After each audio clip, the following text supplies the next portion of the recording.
जय श्री कृष्ण। उत्पन्ना एकादशी का व्रत 2080 संवत में किस दिन रखें, इसका संशय बना हुआ है। उत्पन्ना एकादशी का व्रत इस वर्ष 9 दिसंबर द्वादशी तिथि में रखा जाएगा। ऐसा क्यों है?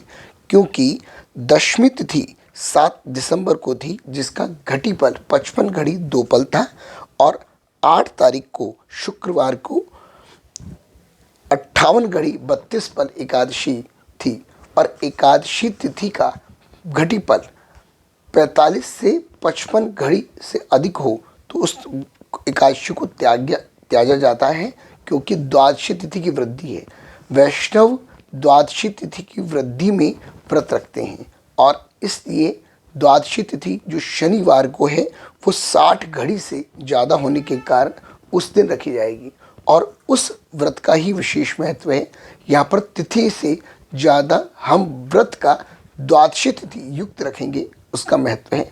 और मार्गशीर्ष महीना बड़ा महत्वपूर्ण महीना है, जिसे भगवान ने अपना नाम दिया है।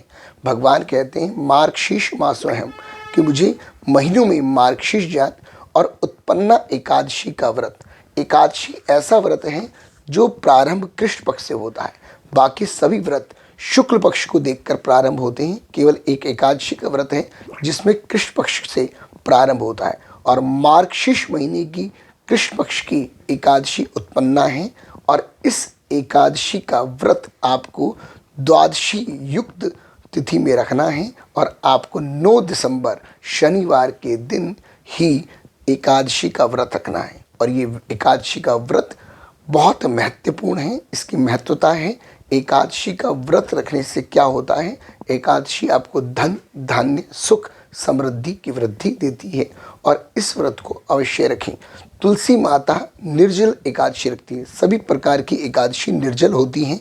निर्जल, उसके बाद आती है निराहार, निराहार के बाद आती है फलार, फलार के बाद आती है सगार। आप इसमें से सबसे श्रेष्ठतम एकादशी है निर्जल, जो एकादशी बिना जल के रखी जाती है। निर्जल एकादशी तुलसी माता रखती है। आप बिना जल के नहीं रख सकते हैं तो निराहार रखें।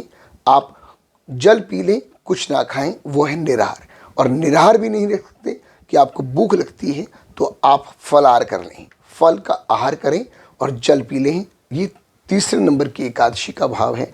और फिर आप फल से भी आपको संतुष्टि नहीं होती है तो आपको सगार करना है।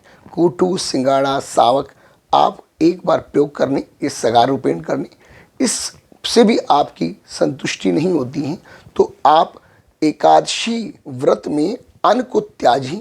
अन्न के अंदर पाप होता है, इसलिए एकादशी व्रत में अन्न नहीं खाया जाता है।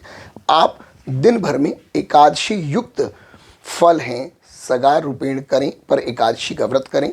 बच्चों को भी इस एकादशी का व्रत करना चाहिए। एकादशी का व्रत आपको बहुत फल प्रदान करेगा। पर आगे की YouTube में अब हम इसको विस्तृत रूप में जानेंगे। मेरे YouTube चैनल एस्ट्रोलॉजर कपिल हर्ष को आप सब्सक्राइब करें, शेयर करें और लाइक करें। जय श्री कृष्ण।